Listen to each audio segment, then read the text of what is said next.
se nos han enviado a nosotros, a nuestro correo electrónico conversemosconberea@gmail.com.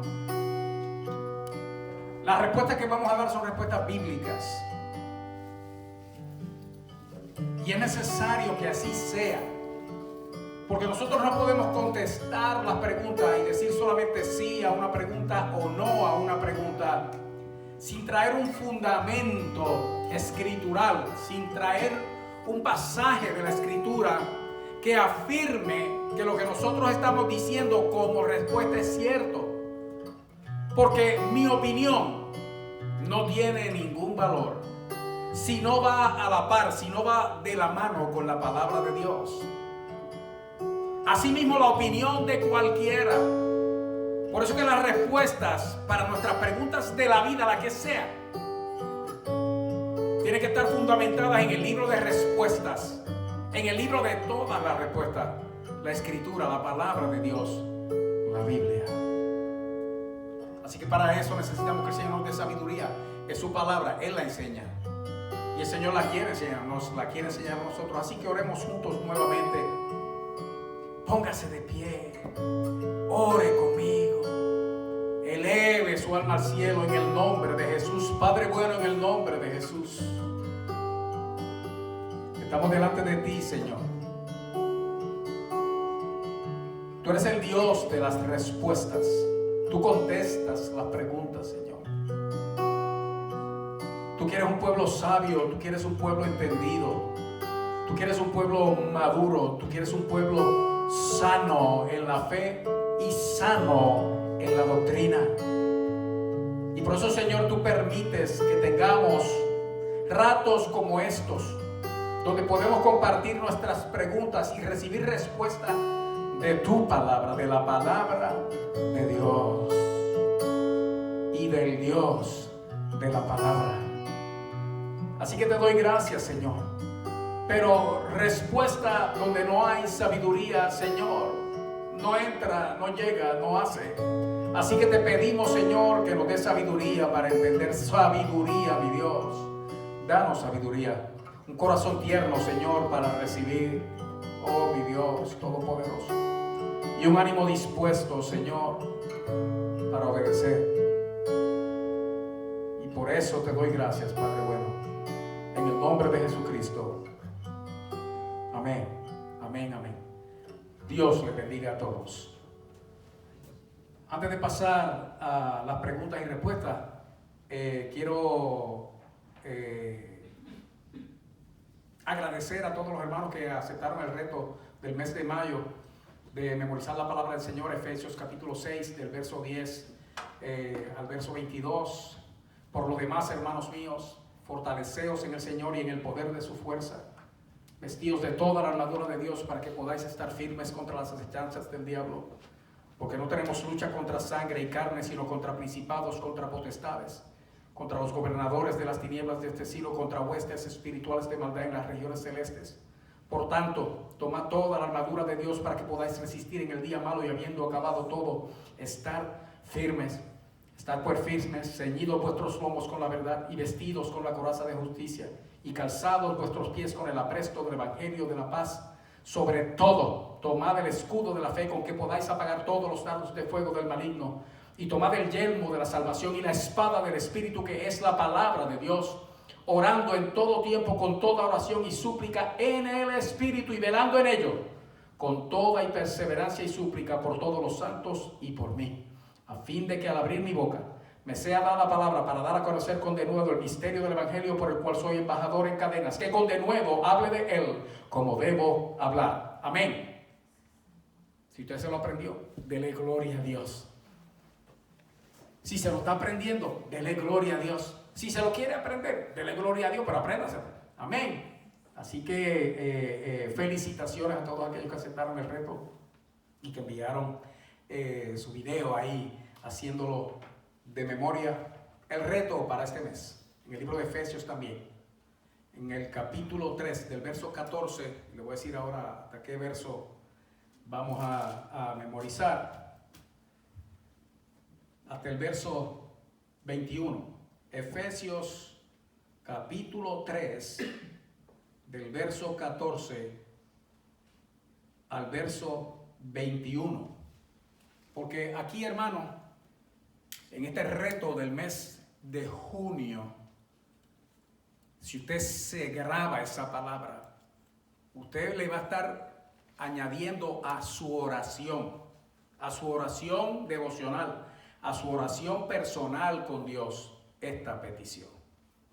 Esto era algo que Pablo pedía por la iglesia. Una vez usted lo lea y usted vea la magnitud, la grandeza, el alcance, hermano, lo que dice ahí es sobrenatural. Lo que Pablo pedía para nosotros, la iglesia, es algo sobrenatural, milagroso, portentoso, maravilloso. Y si usted aprendiéndoselo puede alcanzar a entender parte del mensaje sobrenatural que hay dentro de estos versos, eso va a enriquecer su vida de una manera maravillosa. Por esta causa, dice el verso 14, doblo mis rodillas ante el Padre de nuestro Señor Jesucristo, de quien toma nombre toda familia en el cielo y en la tierra, para que os dé, conforme a las riquezas de su gloria, el ser fortalecido con poder en el hombre interior por su Espíritu, para que habite Cristo por la fe en vuestros corazones, a fin de que arraigados y cimentados en amor seáis plenamente capaces de comprender con todos los santos cuál sea la altura, la longitud, la profundidad y la anchura, y de conocer el amor de Cristo que excede todo conocimiento, para que seáis llenos de toda la plenitud de Dios. Y a aquel que es poderoso para hacer todas las cosas mucho más abundantemente de lo que pedimos o entendemos, según el poder que actúa en nosotros, a Él sea gloria en la iglesia, en Cristo, por todas las edades, por los siglos de los siglos. Amén. Así que ya váyaselo aprendiendo y envíe el videito para acá, que lo vamos a estar presentando. Dios me los bendiga a todos, mis hermanos. Dios les guarde. Preguntas y respuestas en esta noche. En una de las primeras preguntas, si no fue la primera quizá que nos enviaron y con la que se estrenó nuestro correo electrónico, fue enviada por nuestro hermano Jorge. Voy a estar diciendo el primer nombre solamente, no hay necesidad de dar los apellidos. Pero nuestro hermano Jorge preguntaba: ¿un don es lo mismo que un talento? Y si no lo es, y si no, ¿en qué se diferencia? Si un don es lo mismo que un talento, y si no lo es, ¿en qué se diferencia? La pregunta tiene, porque nosotros estamos en la iglesia y asumimos que la connotación de la pregunta es de carácter más espiritual, porque en el sentido natural, o sea, como se usa la palabra don y talento en la calle, cuando usted escuche a alguien en la iglesia usar la palabra secular, lo que viene es del mundo, o quiere decir del mundo, y no en el sentido malo del mundo, sino como se usan las expresiones en la calle. Cuando uno ve estas cosas en el vocabulario secular, en el vocabulario de la calle, en el mundo, estas dos palabras se usan casi como sinónimos. O sea que lo mismo uno puede decir que una persona tiene un don o tiene un talento, y estamos hablando prácticamente de lo mismo. La diferencia esencial es que un talento, y estoy hablando en el lenguaje natural, en la conversación diaria, un talento es una habilidad, una destreza, una capacidad innata, sobresaliente en una persona, que le permite hacer ciertas cosas de una manera más fácil o de una manera mucho más fructífera o mejor que a otro que no tiene ese talento. La clave del asunto es que un talento, hablando de esa capacidad o de esa cualidad que tiene la persona, esa habilidad o esa destreza, es algo innato. O sea, que la persona nace con eso, con la salvedad de que los talentos son algo que también se desarrollan. Una persona puede tener un talento, por ejemplo, para la música, y le sale natural y se le hace fácil aprender cualquier instrumento, pero si no lo desarrolla siempre va a tener esa gracia, va a tener esa habilidad, va a tener esa destreza, pero limitado. O sea, porque los talentos se desarrollan, pero tienen la cualidad de que es innato. La persona nace con eso.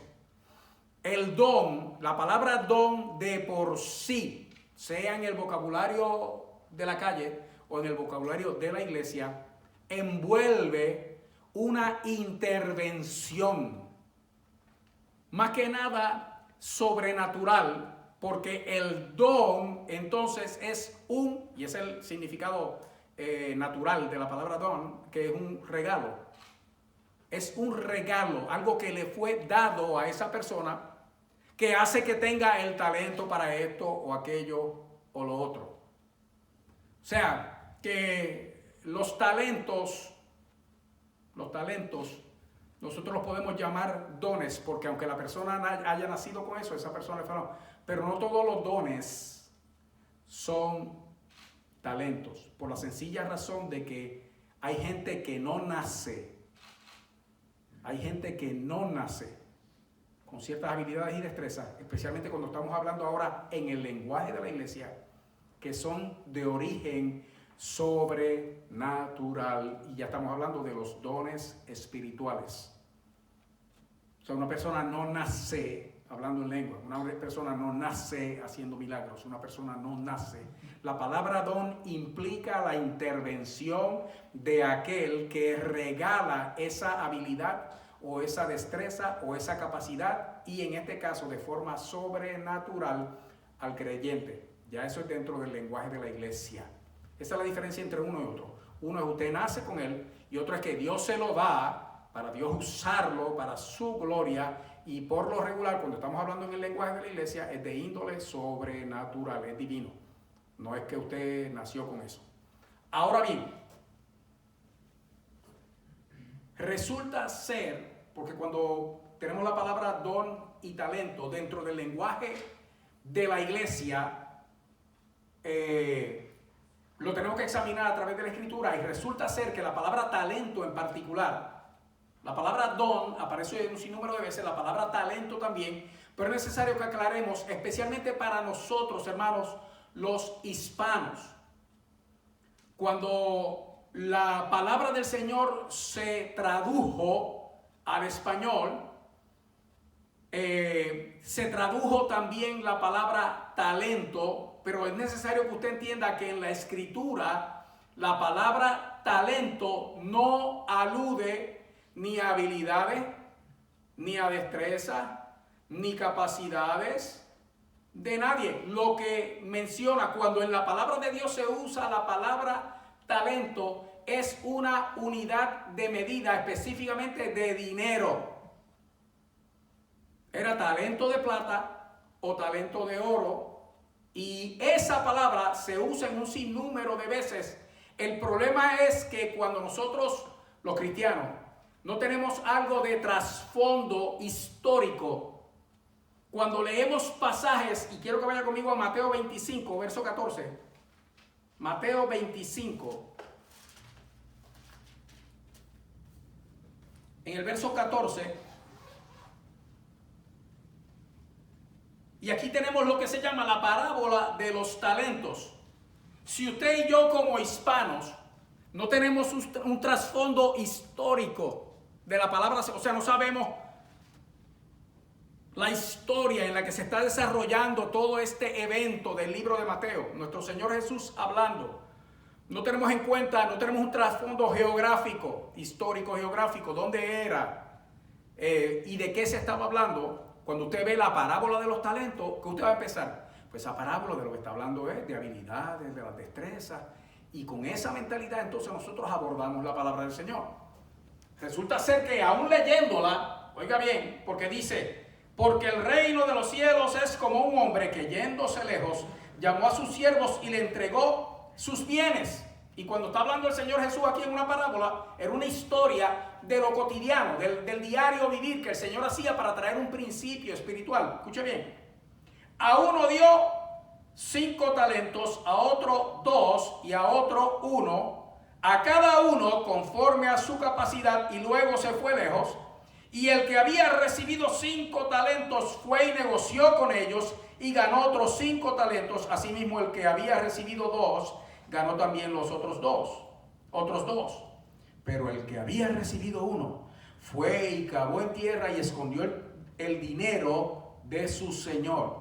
Ahora está viendo lo que es un talento, ¿verdad, hermano? El dinero. Después de mucho tiempo vino el señor de aquellos siervos y arregló cuentas con ellos.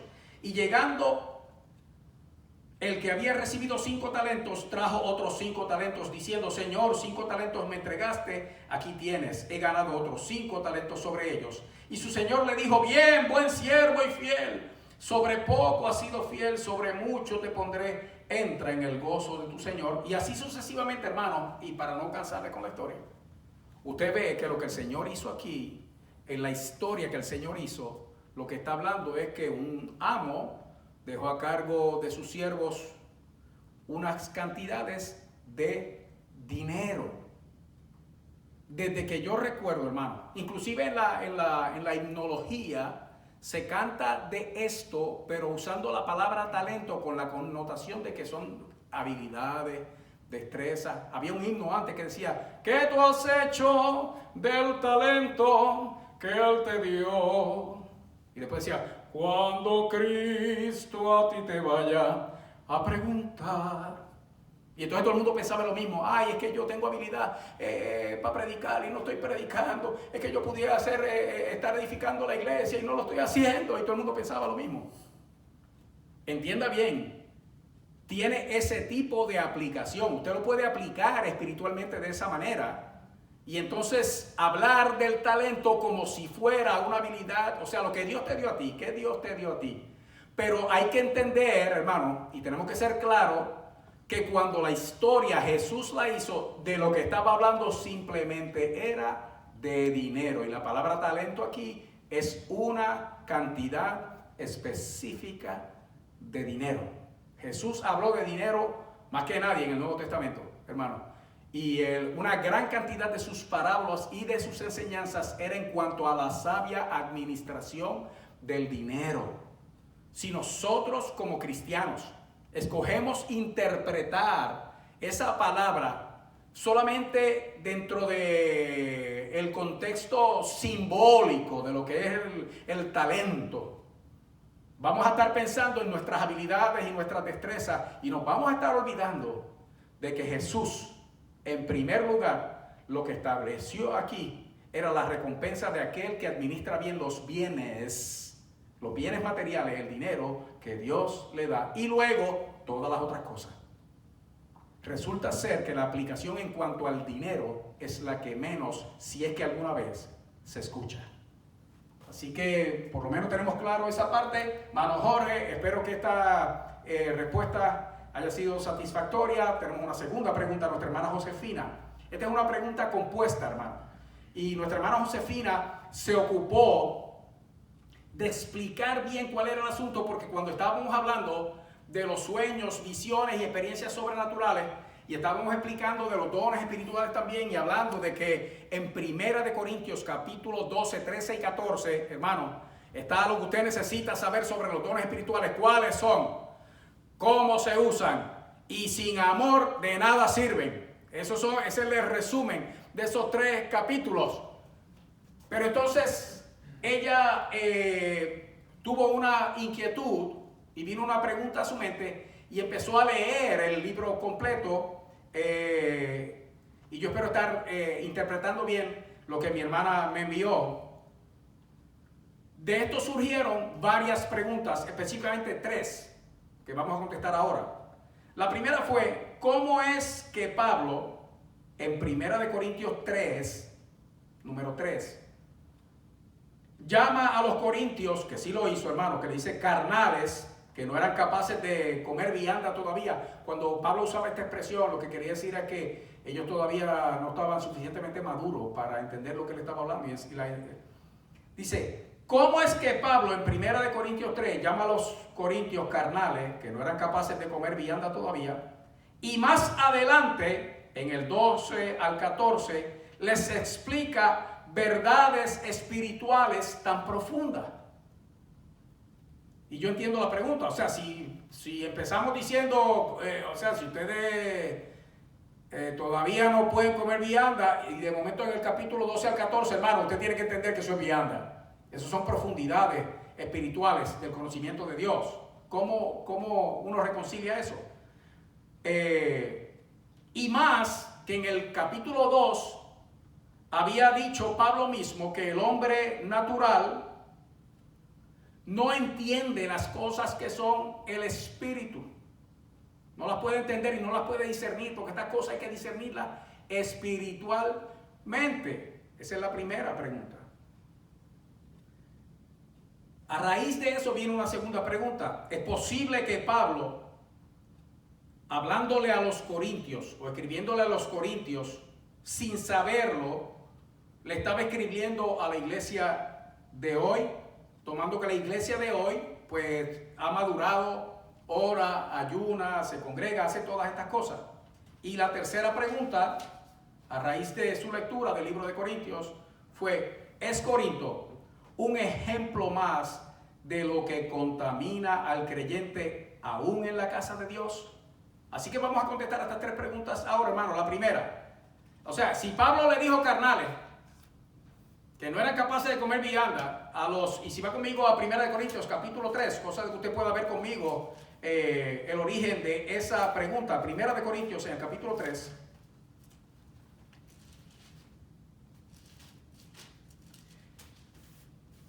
Pablo le está diciendo a los de Corinto: de manera que yo, hermanos, no pude hablaros como espirituales, sino como a carnales, como a niños en Cristo. Ok, vamos a empezar la respuesta ahora.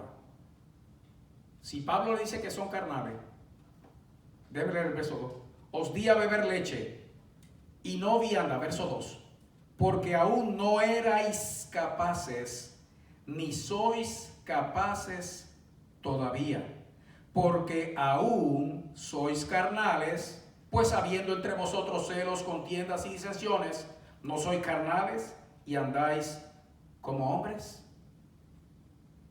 Esta es la respuesta, hermano. Tenemos que ver los tiempos. Cuando usted esté leyendo la palabra del Señor, uno tiene que hacer un énfasis en la lectura misma. Uno puede leer la lectura corriente, que es que usted está leyendo de forma natural, pero cuando usted está buscando respuesta, entonces usted tiene que estudiar lo que lee. O sea, usted tiene que detenerse y fijarse. Por ejemplo, los tiempos. Cuando le digo los tiempos aquí, los tiempos en la oración, es pasado, presente, futuro. Si usted se fija, Pablo en el verso 1 dice: de manera que yo, hermanos, no pude hablaros. Y cuando dice no pude, está hablando de ¿qué? En pasado. Hablaros como espirituales, sino como a carnales, como niños en Cristo. Os di en aquel tiempo a beber leche y no vianda, porque aún no erais capaces.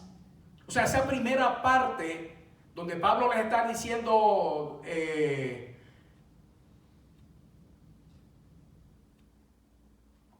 que no eran espirituales, sino que son carnales, y tengo que hacer esa salvedad aquí, que los llama carnales, es cuando él los conoció en un principio. Si usted lee el capítulo 1 y el capítulo 2, entonces usted va a tener el contexto de todo esto. O sea, Pablo inicialmente se está refiriendo a ellos en el momento que él llegó a ellos. Él dice: cuando aquello, ustedes eran carnales. Y déjeme decirle algo, hermano, que hay una salvedad que tenemos que hacer aquí también, porque en el capítulo 2, si va conmigo al capítulo 2, ahí mismo, en el verso 14, donde dice: pero el hombre natural no percibe las cosas que son del Espíritu de Dios, porque para él son locura y no las puede entender porque se han de discernir espiritualmente. Aquí tenemos que hacer una salvedad. Primero, Pablo estaba hablando de cuando él los conoció, cuando ellos se convirtieron al Señor. Obviamente, hermano, eran bebés, eran niños espirituales. Y eso es lo que dice aquí y lo que usa como definición para la palabra carnal. Nosotros usamos la palabra carnal para cuando queremos atacar a alguien también. Dice, no, eso es un carnal. Anda en la carne. Si somos de diferentes lugares, el que sea, dice, está en la chuleta. Que son expresiones que uno usa para decir que la persona no es espiritual. Déjeme decirle que un cristiano carnal sigue siendo cristiano. Es un cristiano. Solamente que no ha llegado a ese nivel de madurez espiritual. Porque en el capítulo 3, en el verso 1, cuando los llama carnales, dice, los tuve que tratar como carnales. Y entonces define lo que es carnal. Dice, como niños en Cristo. O sea, un cristiano carnal es un cristiano que no ha madurado. Y déjeme decirle algo también, que la madurez espiritual no se alcanza con la edad. Usted puede llevar 50 años en el Evangelio y todavía ser un bebé espiritual. Igual que la persona puede llevar 2 años en el Evangelio y ser ya maduro espiritualmente. Porque esto de lo que depende es de la devoción de la persona hacia Dios y la respuesta de Dios a esa devoción de esa persona. Cuando dice el hombre natural, no estaba hablando de cristianos. Pablo está hablando, cuando dice el hombre natural, si usted lee una versión más antigua que la que yo tengo aquí, que es Reina Valera del 60, usa una palabra que a mí me fascina porque dice el hombre animal. No percibe las cosas que son del espíritu cuando está hablando del hombre natural, porque tenemos que hacer la diferencia. El hombre natural, el carnal y entonces el maduro, el espiritual. Natural es el que no conoce a Dios. Por eso para él las cosas espirituales son locura. El carnal es que conoce a Dios, es cristiano, pero no ha madurado. Y el espiritual es el maduro en Cristo. Pablo, hablando en el capítulo 3, le está diciendo, cuando yo los conocí a ustedes pues nacieron en Cristo, eran unos bebés y no podían comer vianda, yo les podía hablar cosas espirituales. Ahora mismo, cuando estoy hablando con ustedes, todavía no son capaces, pero resulta ser algo, hermano. Que en el capítulo 1 de 1 de Corintios dice que en esa iglesia no hacía falta nada. Que ellos habían sido bendecidos de parte de Dios con toda clase de dones. Entonces, como Pablo les dice aquí que no son capaces todavía de recibir esas cosas, mire hermano, esta es la respuesta para eso. Precisamente eso es lo que Dios está haciendo entonces por medio de Pablo. Pablo recibió una carta de los de Cloé, o un mensaje de los hermanos de Cloé, de que en Corinto estaban habiendo una serie de desórdenes y se estaban permitiendo ciertas cosas. La respuesta de ese mensaje de los de Cloé a Pablo, la respuesta de Pablo fue a los Corintios esta carta. Dice, bueno, el problema aquí es que no han madurado, tienen todo lo que hace falta, tienen los dones espirituales completitos, están en esa iglesia. Ahí Dios se manifiesta, habla y se mueve. Pero no han madurado, tienen que madurar. Y entonces la carta, esta primera carta a los Corintios, es precisamente para llevarlos a ese nivel de madurez. Y lo notamos, hermano, lo podemos ver. Si usted lee la segunda carta a los Corintios, usted puede ver cómo Pablo se regocija con ellos, porque esta primera carta, donde Pablo les señala los problemas que tenían, donde Pablo les señala la forma equivocada de hacer las cosas para Dios, donde Pablo les señala o les enseña la forma correcta de hacer las cosas, hermano, eso fue glorioso para ellos, porque transformó la vida de la iglesia. Y entonces podemos entender, hermano, que esta carta trajo a la iglesia esa madurez que necesitaban. Cuando Pablo les dice en el capítulo 3, ustedes están como niños todavía y no son capaces de estas cosas, así que para que lleguen a madurar, esto es lo que hace falta. O sea que Pablo, sí, contestando la segunda pregunta, le estaba hablando directamente a la iglesia de Corinto, que él no sabía que esa palabra iba a llegar a nosotros. Yo creo que él no sabía eso, hermanos, aunque las cartas de Pablo eran repartidas entre la iglesia en aquel tiempo ya como palabra de Dios. ninguno de los que escribieron pensaron jamás que 2000 años después nosotros íbamos a ser el fruto de esa palabra que ellos escribieron. ¿Es Corinto un ejemplo de lo que contamina al creyente aún en la casa de Dios? Debe decirle algo, hermano. Compararnos a nosotros, porque uno de los comentarios que decía nuestra hermana Josefina es que la iglesia, ahora si el mensaje de Pablo podía ser más directamente para nosotros, porque la iglesia ha madurado. Mire, hermano, esta es mi opinión personal, si usted lo comparte conmigo, amén, si no, pues también. Nosotros estamos igualitos que los de Corinto. Si usted lee la carta de Pablo a los Corintios, hermano, eso es doctrina, eso es vida cristiana, es comportamiento del creyente y es práctico, es doctrina práctica. O sea, esto es lo que hay que hacer, esto es lo que está pasando, esto es lo que hay que corregir.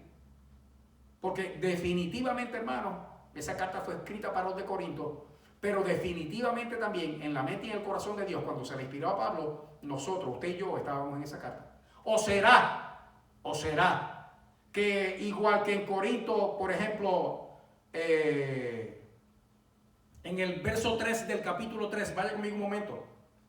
Porque aún sois carnales, pues habiendo entre vosotros celos, contiendas y disensiones, que son divisiones, contéstese usted mismo, usted misma.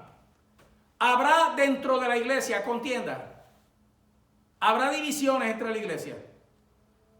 ¿Habrá celos en la iglesia? Si usted contesta que no, yo quiero ir a esa iglesia. Eso es el capítulo 3. En el capítulo 5 dice algo tremendo. Porque Pablo le señala su grado de inmadurez, su grado de carnalidad. Dice, y también entre vosotros hay hermanos que llevan a los hermanos a las cortes, ventilan los casos en la corte, delante de los impíos, haciendo un espectáculo de la iglesia, delante de aquellos que no conocen a Dios. En lugar de resolverlo dentro de la iglesia, los problemas entre hermanos se resuelven entre hermanos, son problemas familiares y se resuelven en familia. ¿No será que, y usted cree que en la iglesia ahora no hay gente demandando a la iglesia? Hermanos demandando, cuando esos problemas dice la Escritura claramente, hermano, que se tienen que resolver entre nosotros. Y eso es una señal de que somos espirituales. ¿Cuántos de nosotros estamos faltándole a Dios? Porque vemos cualquier oportunidad para meter una demanda por la razón que sea sin saber nosotros si a quien nosotros estamos demandando es un hermano o una hermana en Cristo. No, pero en este tiempo eso no pasa, ¿cierto? No, en la iglesia eso no se ve. Que no se ve, hermano. El deporte nacional en los Estados Unidos, el número 1, no es el fútbol, son las demandas. Basta ver los comerciales en la televisión. Abogado. Llámame, vamos a demandar. Te garantizo $10,000. Hijos del diablo.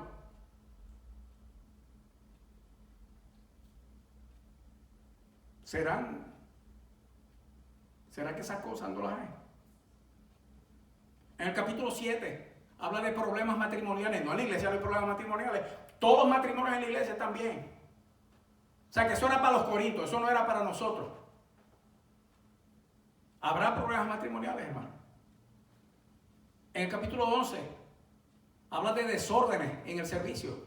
Específicamente, hermano, escúchame bien.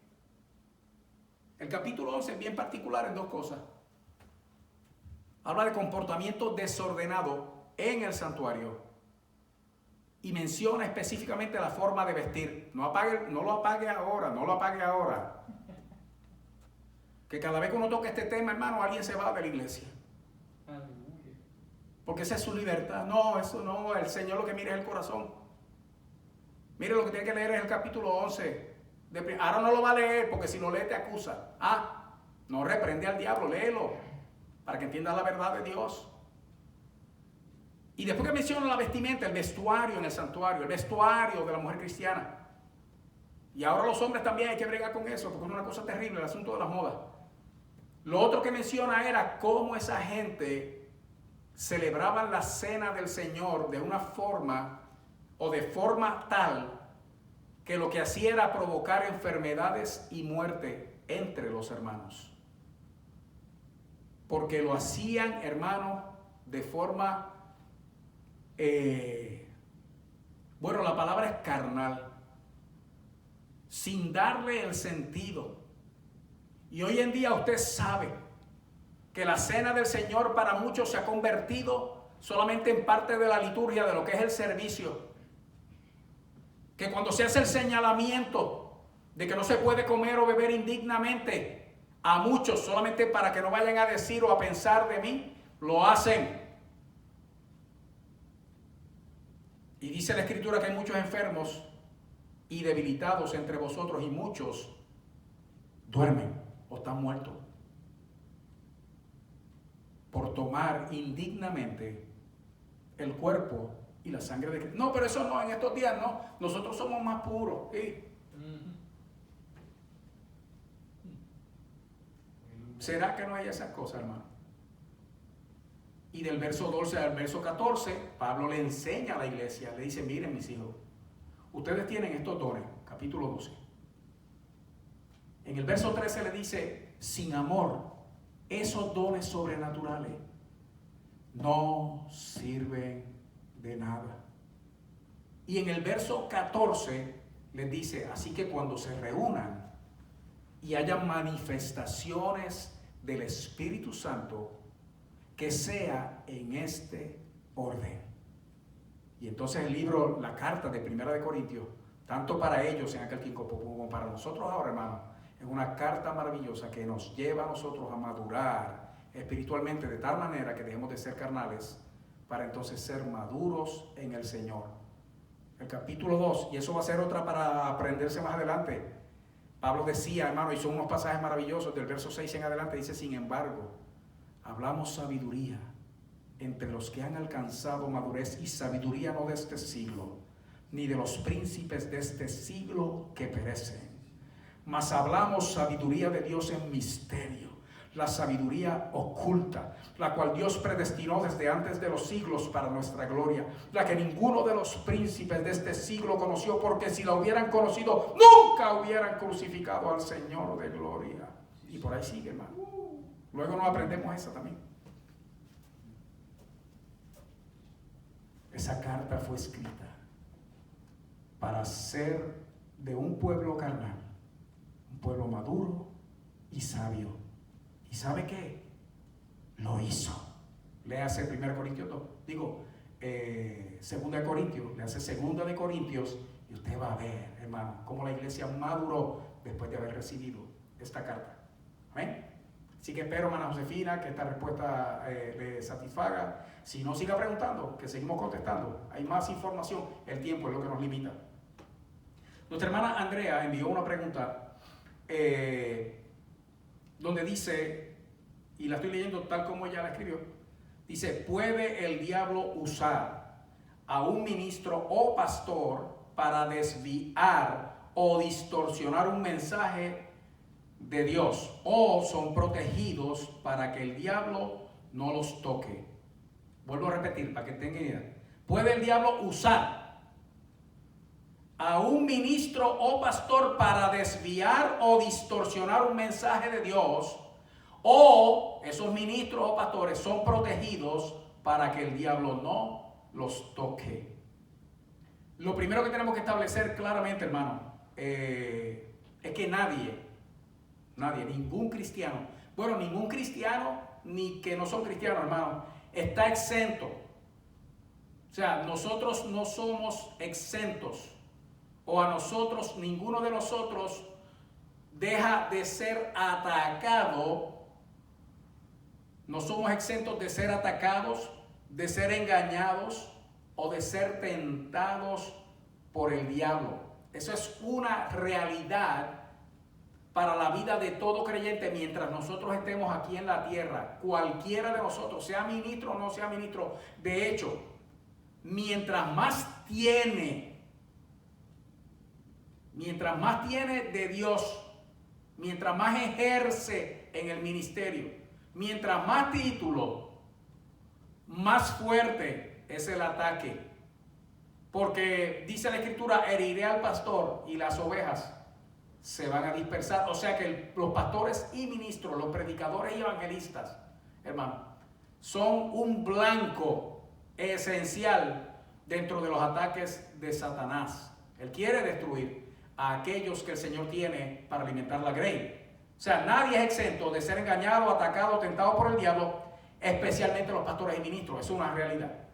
O sea que sí estamos protegidos. Escúcheme bien. De hecho, hay un pasaje de la Escritura que dice que aquel que fue engendrado por Dios, hablando de Cristo, nos guarda y el maligno no le toca. Sí hay una protección de Dios para nosotros, pero escúcheme bien, que esa protección es para todo creyente. ¿Sabe cómo se llama esa protección? La presencia del Espíritu Santo.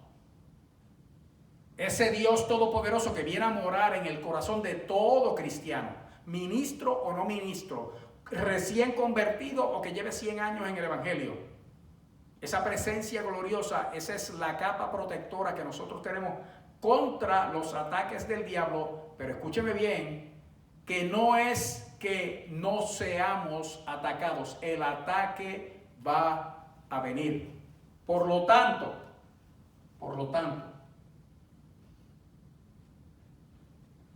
cualquiera de nosotros puede ser atacado. Pero como la pregunta dice si el diablo puede usar a un ministro o pastor, la respuesta es sí, porque no todos los ministros ni todos los pastores son de Dios. O sea, hay gente hoy que están en posiciones ministeriales que simplemente no fueron llamados por Dios. Hay gente que heredó el ministerio. Su papá fue pastor, pues entonces él es pastor. Y hay hijos de pastores que tienen el llamado para pastorear, pero hay otros que no. A veces es la esposa la que hereda el ministerio. Y no tienen un llamado sellado por el Espíritu Santo para ejercer ese ministerio pastoral. O el ministerio que sea. O sea, hay pastores y hay ministros que no son de Dios porque ese no es el llamado para ellos, pero hablan la palabra de Dios, pero los ministerios no prosperan. Ahora, escuche bien, porque hay pastores y ministros que no son de Dios porque simplemente son los falsos maestros y los falsos profetas metidos encubiertamente, que lo dice la palabra, dentro de esto que se llama la iglesia. La iglesia del Señor no es un lugar, es un cuerpo. Y está compuesta por aquellos que han sido lavados y redimidos por la sangre de Cristo. Que recibieron a Cristo como Salvador y tienen dentro de sí el sello del Espíritu Santo. Eso es la iglesia.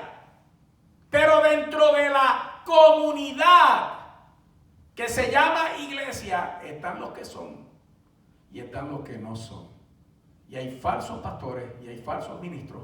Y esos definitivamente van a distorsionar el mensaje de Dios y van a desviar al pueblo de la verdad.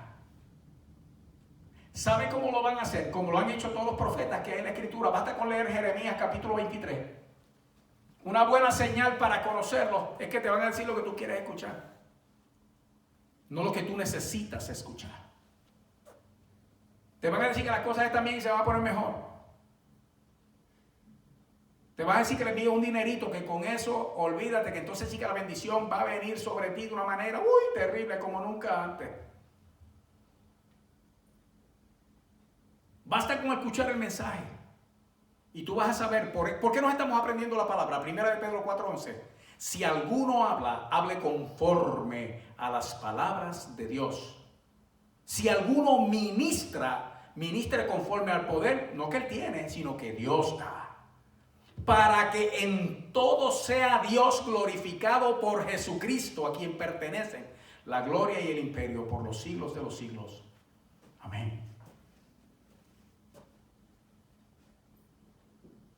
O sea, hay pastores y ministros que no son de Dios.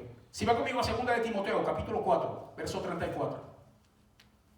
Segunda de Timoteo, capítulo 4, en el verso 34.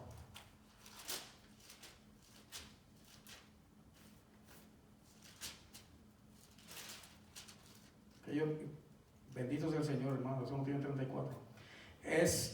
Sí, es 3 y 4.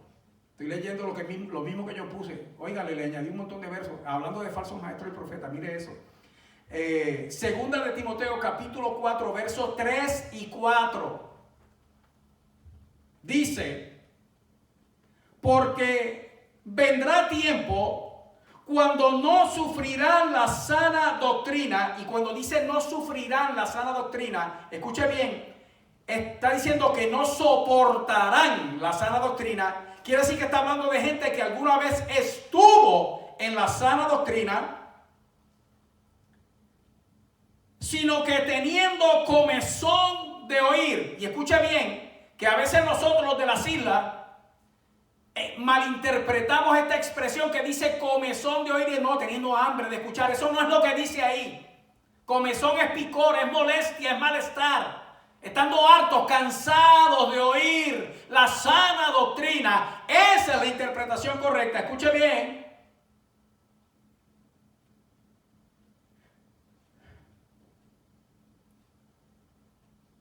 Se amontonarán maestros conforme a sus propias concupiscencias. Estoy al final del verso 3. Y apartarán de la verdad el oído y se volverán a las fábulas. Dentro de la iglesia hay gente que está cansado de la sana doctrina y que por satisfacer su propia concupiscencia, esos son deseos desmedidos de placeres deshonestos, para satisfacer esos deseos descontrolados, van a apartar de la verdad el oído y se van a ir detrás de los cuentos.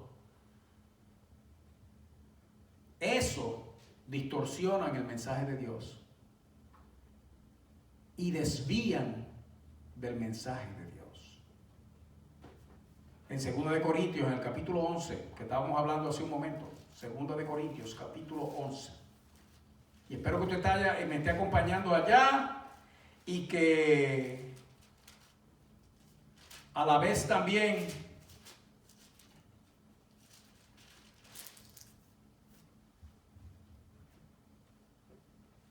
esté marcando todo.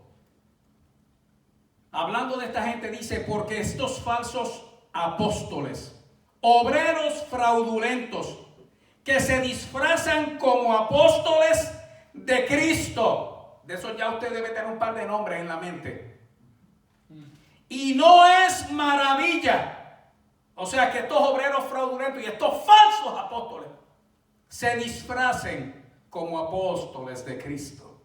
No es maravilla porque el mismo Satanás se disfraza como ángel de luz. Así que no es extraño si también sus ministros se disfrazan como ministros de justicia, cuyo fin será conforme a sus obras. No todo el que se llama ministro, no todo el que se llama pastor, no todo el que dice Señor, Señor, entrará en el reino de los cielos. Ahora, y aquí voy a terminar esta pregunta, hermana Andrea. ¿Y si es un siervo de Dios de verdad? Si es un cristiano de verdad, si es un ministro de verdad, si es un pastor de verdad, ¿podrá un ministro de verdad del Señor, un pastor, desviar o distorsionar el mensaje de Dios? La respuesta también es sí. Tristemente, la respuesta también es sí. Porque si va conmigo Mateo 16, y esto es un ejemplo, es triste pero es maravilloso, en Mateo capítulo 16. Y aquí tenemos, ese es mi amigo, mi hermano, si alguien yo quiero conocer es a ese hermano, es a Pedro. En Mateo 16 andaba Pedro, primero estaba arriba y después estaba abajo. No tenía más que abrir la boca, hermano, para decir algo glorioso o algo desastroso. Y en un momento dado, en ese Mateo capítulo 16, en el verso 21, Jesús le estaba trayendo un mensaje, y era Jesús, el Hijo de Dios, el Salvador del mundo. Este era el mensaje, era sobre su futuro inmediato, un mensaje divino. Desde entonces comenzó Jesús a declarar a sus discípulos que le era necesario ir a Jerusalén y padecer mucho de los ancianos, de los principales sacerdotes, de los escribas, y ser muerto y resucitar al tercer día. Ese era el mensaje.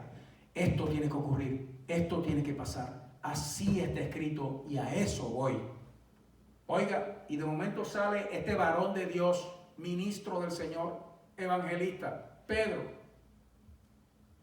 Y le dice, entonces Pedro, verso 22, tomándolo aparte, comenzó a reconvenirle diciendo, Señor, ten compasión de ti, en ninguna manera esto te acontezca. Pero él, Jesús, verso 23, volviéndose dijo a Pedro, quítate de delante de mí, Satanás.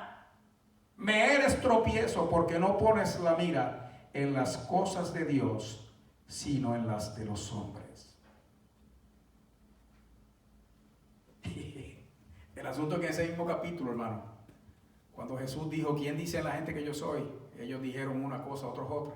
Cuando Jesús dice, ¿y ustedes quién dicen que yo soy? El mismo Pedro fue el que dijo, tú eres el Cristo, el Hijo del Dios viviente. Y Jesús le dijo, eso no te lo reveló carne ni sangre, sino mi Padre que está en los cielos. A ese que el Padre le había revelado eso así un momento, era el que un momento después estaba diciéndole a Jesús, Señor, te reprenda, Satanás, apártate de mí. Porque empezó a torcer aquello que Jesús había dicho, que era necesario que aconteciese. Quiso torcer, quiso desviar al Señor de aquello que tenía que ocurrir. Y era un buen hombre de Dios. ¿Qué hace falta para que uno cometa esa clase de errores siendo ministro? Tener la mira en las cosas del mundo. Tener la mira en las cosas de la tierra. Porque uno desviar la mira de las cosas del Señor, y el Señor se lo dijo claramente, hermano. Porque pones la mira en las cosas, porque no pones la mira en las cosas de Dios, sino en las de los hombres. Eso es suficiente para que cualquiera de nosotros se desvíe y desvíe también el mensaje divino. Ahora, escúchame bien y con esto voy a terminar. Cuando la pregunta dice si puede el diablo usar a un ministro o pastor para desviar o distorsionar un mensaje de Dios, si de lo que estamos hablando que está tratando de desviar o distorsionar es de la Biblia como tal, de la palabra del Señor como tal, ya nosotros sabemos, hermano, si usted conoce la Escritura, si alguien le añade, le quita, cambia o tuerce lo que la palabra dice, ya ese mensaje no es de Dios, no importa quién lo diga.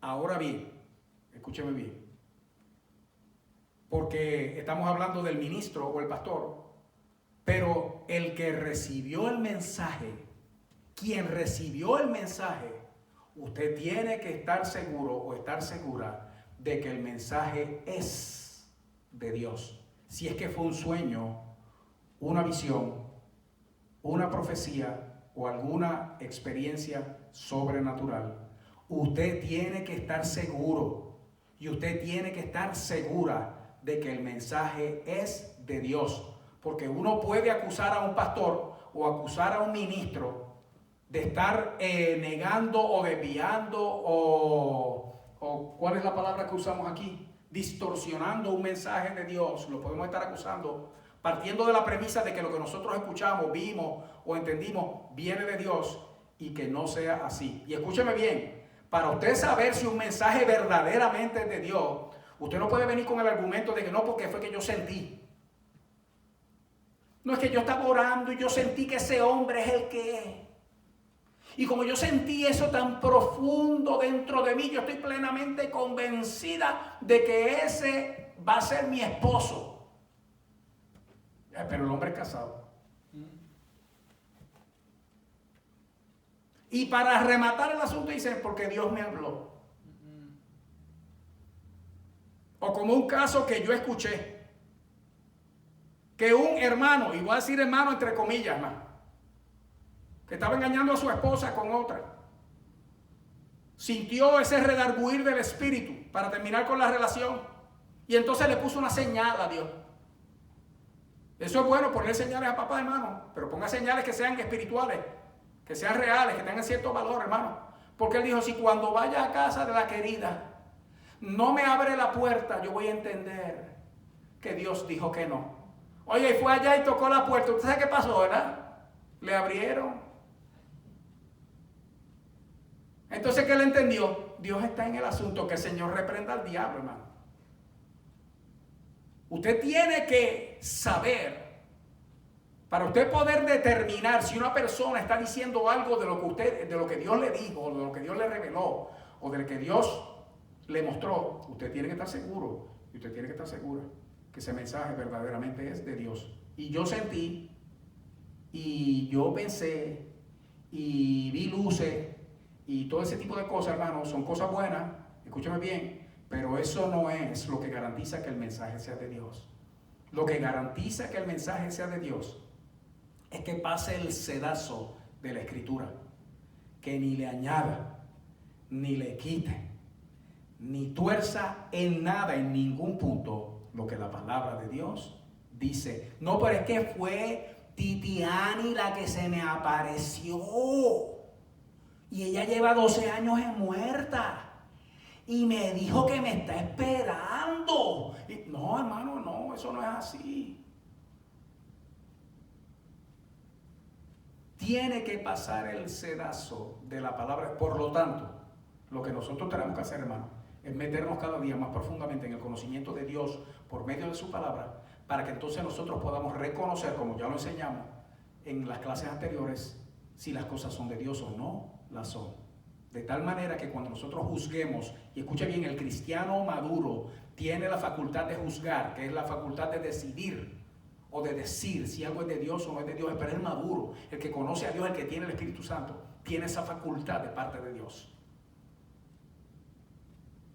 Pero solamente viene por la presencia del Espíritu Santo en el conocimiento de la palabra de Dios. Así que espero que, hermana Andrea, esta respuesta le satisfaga.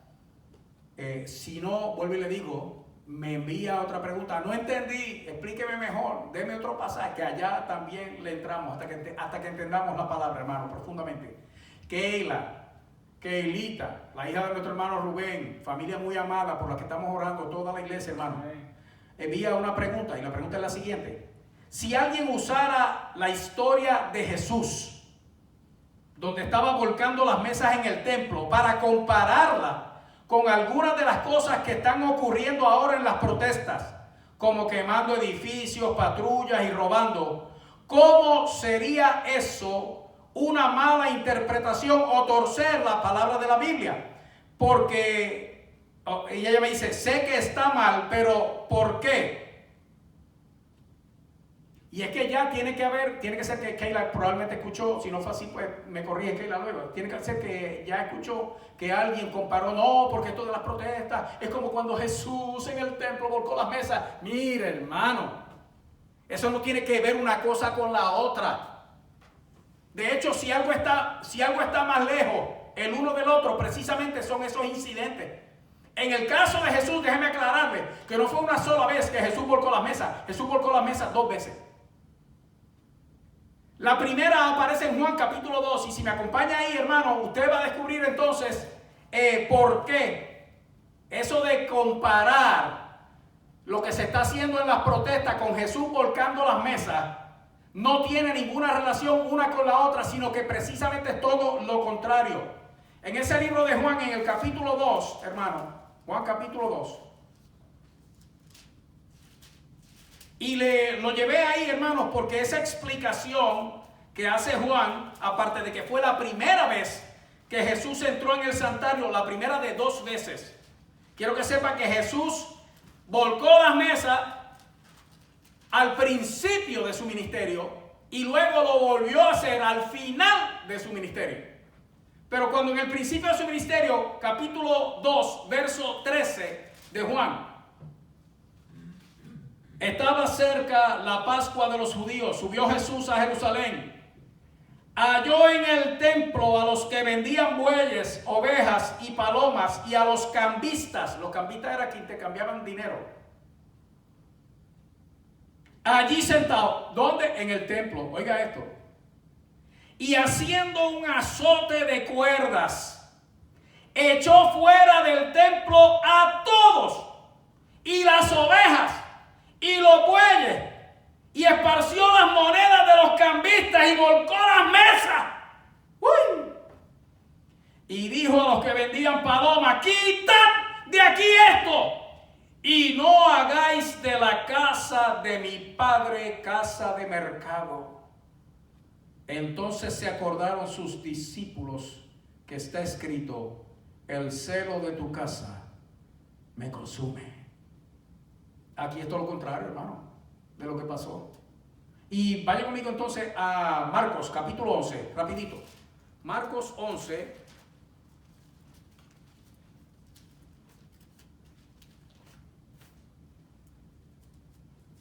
del verso 15 al verso 17. Marcos 11, del 15 al 17. Mira lo que está diciendo aquí, hermano. Dice: vinieron pues a Jerusalén. Este fue el segundo incidente. Y entrando Jesús en el templo, comenzó a echar fuera a los que vendían y compraban en el templo. Y volcó las mesas de los cambistas y las sillas de los que vendían palomas. Y no consentía que nadie atravesase el templo llevando utensilio alguno. Y les enseñaba diciendo: no está escrito, mi casa será llamada casa de oración para todas las naciones, mas vosotros la habéis hecho cueva de ladrones. Ahora esta es la explicación.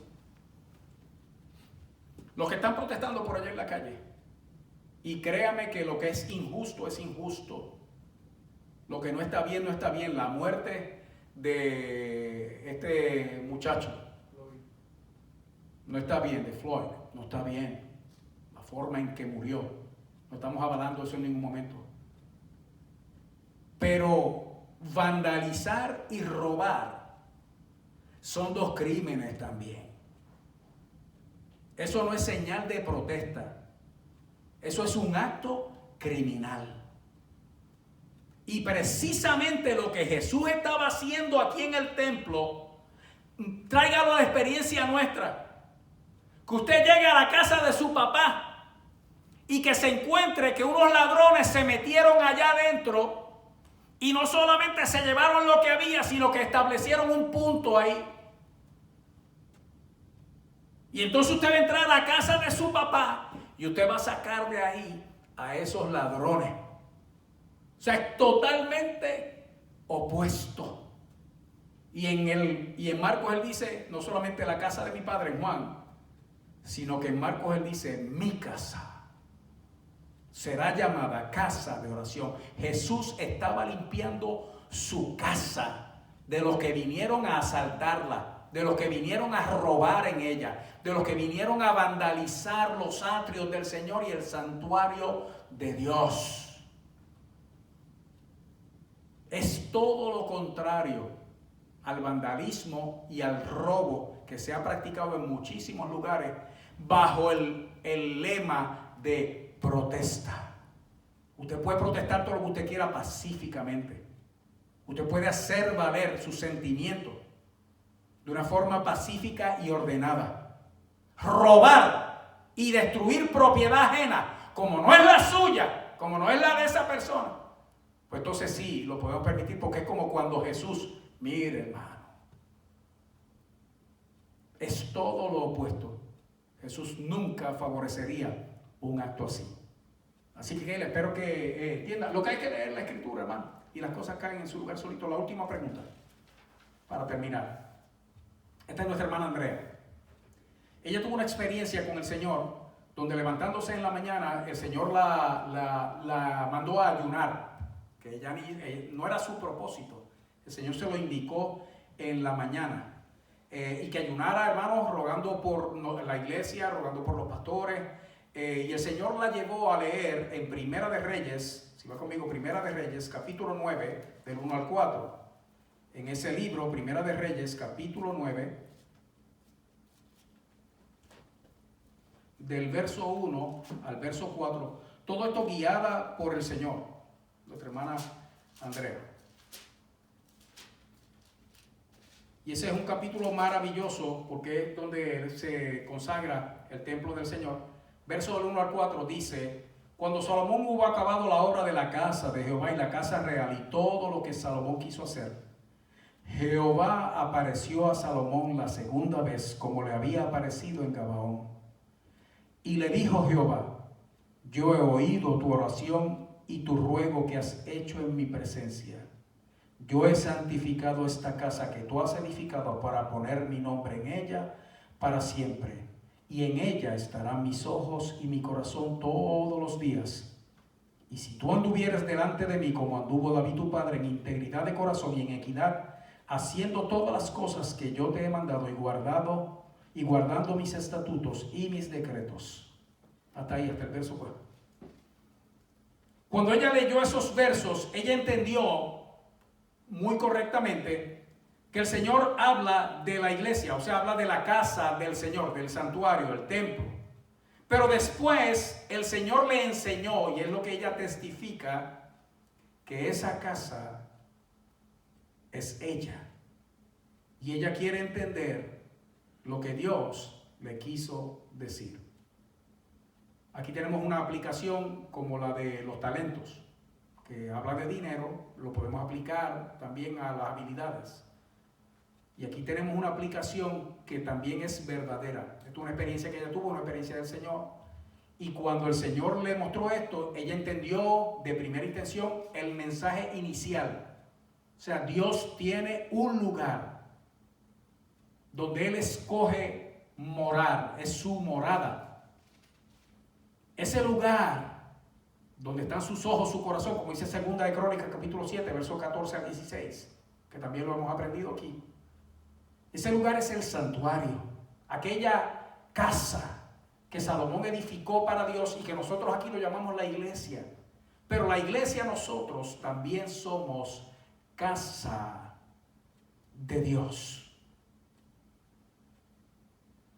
Y le envié a mi hermana unos versos, Hebreos 3, aquí solamente se los voy a decir porque ya vamos a terminar, del 5 al 6, en Hebreos 3 del 5 al 6, hablando de Cristo.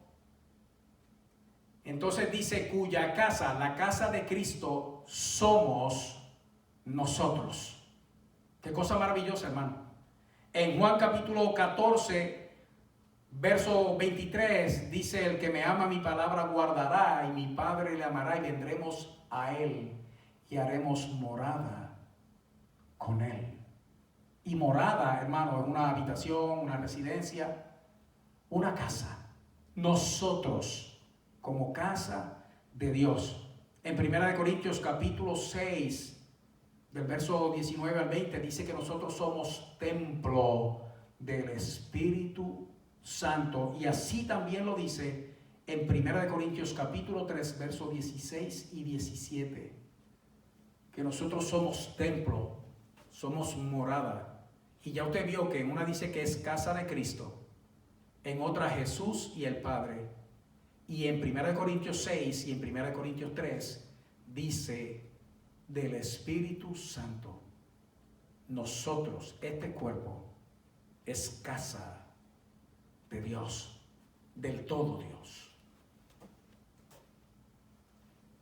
Pero quiero cerrar con el testimonio de mi hermana Andrea, una frase que ella dijo que a mí me impactó. Cuando yo le envié los versos, le dije, hermana, ahí están los versos, así que léalos y disfrútelos. Y esta fue su respuesta, y con esto vamos a terminar ahora. Oiga lo que mi hermana Andrea respondió. Ella dijo, los voy a leer y grabármelos, porque si Él me eligió para morar en mí como casa, tengo que saber tratarlo para que nunca se vaya. Hermana Andrea, eso a mí me llegó, me caló hasta lo profundo de los huesos. Vuelvo a repetir, hermano, y con esto terminamos. Los voy a leer y grabármelos. Porque si Él me eligió para morar en mí como casa, tengo que saber tratarlo para que nunca se vaya. Así que allá donde tú estás, póngase de pie conmigo. Vamos a orar al Señor. Porque usted sabe que esa inquietud que tiene mi hermana de que el Señor la enseñe, Dios la llena de su sabiduría y de una capacidad sobrenatural para entender el mensaje de Dios y la palabra de Dios. Pero eso lo necesitamos todos nosotros, hermano. Y usted sabe que si ella está pudiendo entender lo grande, lo maravilloso de ser casa de Dios, nosotros, hermano, ¿qué somos nosotros? ¿Qué somos nosotros? Para que Dios venga a morar aquí. Entonces tenemos que saber cómo tratarlo para que nunca se vaya. Oremos. Padre bueno, en el nombre de Jesús, gracias, Señor, por la oportunidad que tenemos en esta noche de compartir tu palabra, mi Dios. Glorifícate, Señor, en nosotros, en todos nuestros hermanos, y permite que podamos seguir siendo enseñados por ti en tu palabra, mi Dios, y que podamos seguir, Señor, sin temor alguno, preguntando, Padre mío, para crecer en el conocimiento tuyo. La respuesta vendrá de ti por tu palabra, Señor, para tu gloria, siempre en el nombre de Jesucristo. Gracias, Señor. Amén. Amén, amén. Gracias a todos mis hermanos. Recuerde, sigue enviando sus preguntas. No importa la pregunta que sea, hermano, envíela con toda confianza. Si el temor suyo es que yo diga su nombre, pues aclárelo, que lo hacemos anónimo. Mande la pregunta y diga, no mencionen mi nombre, es anónimo. Y allá sale la pregunta anónima, que esa total la van a tener un montón de gente más, hermano, pero envíela, déjenos saber cuáles son sus inquietudes y sus preguntas.